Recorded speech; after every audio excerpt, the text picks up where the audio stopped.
day, but super over. ভারতের এ দল পাঠালেও Bharat champion হতো, এই দাবি কি তাহলে একটা মিথ? শ্রীলঙ্কার বিপক্ষে কেবল বুমরাকে ছাড়া নেমেই যেন লেজে গোবরে অবস্থা ভারতের বোলিং লাইনআপের। সুপার ফোরে ধুঁকতে থাকা শ্রীলঙ্কার ব্যাটাররা রীতিমতো রাজত্বই করলেন ম্যাচের বেশিরভাগ সময়। এর আগে অস্ট্রেলিয়ার মাটিতে টেস্ট সিরিজেও বুমরা বাদে পুরো বোলিং আক্রমণই ছিল গড়পড়তা। ফাইনালের আগে ডেড রাবার ম্যাচে শ্রীলঙ্কা বিপক্ষে হতশ্রী বোলিং পারফরম্যান্সে তাই সেই প্রশ্ন আবারও এলো, ভারতের বোলিং কি তাহলে বুমরাকে বাদ দিলে ধারবিহীন? কোনো সন্দেহ নেই এই মুহূর্তে এশিয়ার বাকি দলগুলোর চেয়ে যোজন যোজন এগিয়ে ভারত। শক্তিশালী ক্রিকেট সিস্টেমের কারণে নিজেদের পাইপলাইনকে প্রায় বিশ্বসেরা বানিয়ে ফেলেছে তারা। সবশেষ দুটো সাদা বলের আইসিসি টুর্নামেন্টে চ্যাম্পিয়ন হয়ে তার ফলও পাচ্ছে ভারত। এশিয়া কাপ ভারতের জন্য অনেকটাই সহজ অ্যাসাইনমেন্ট।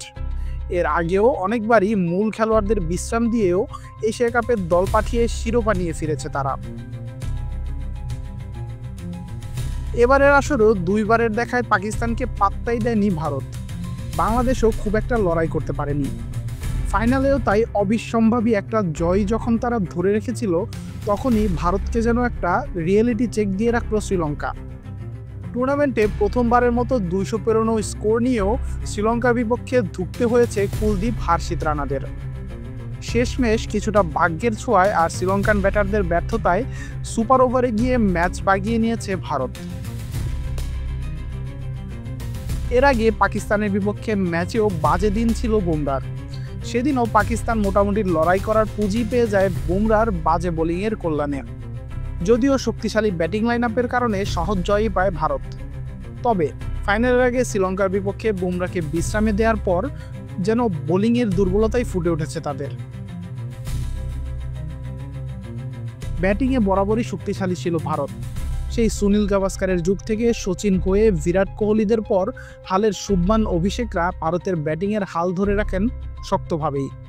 কিন্তু বোলিংয়ে এক বুমরা বাদে সেই অর্থে দীর্ঘদিন ধারাবাহিক সার্ভিস দেবার মতো বোলার খুব একটা পায়নি ভারত। সবশেষ টি-20 বিশ্বকাপে জেতার পেছনেও বুমরাই ছিলেন মুখ্য ভূমিকায়। শ্রীলঙ্কার বিপক্ষে এক বুমরাকে বাদ দিয়েই উইকেট তুলতে যেন হাঁসফাঁস করছিল তারা।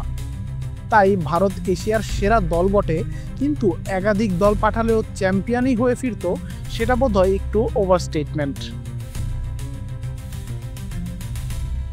আশিকুর রহমান শান্ত, বি স্পোর্টস।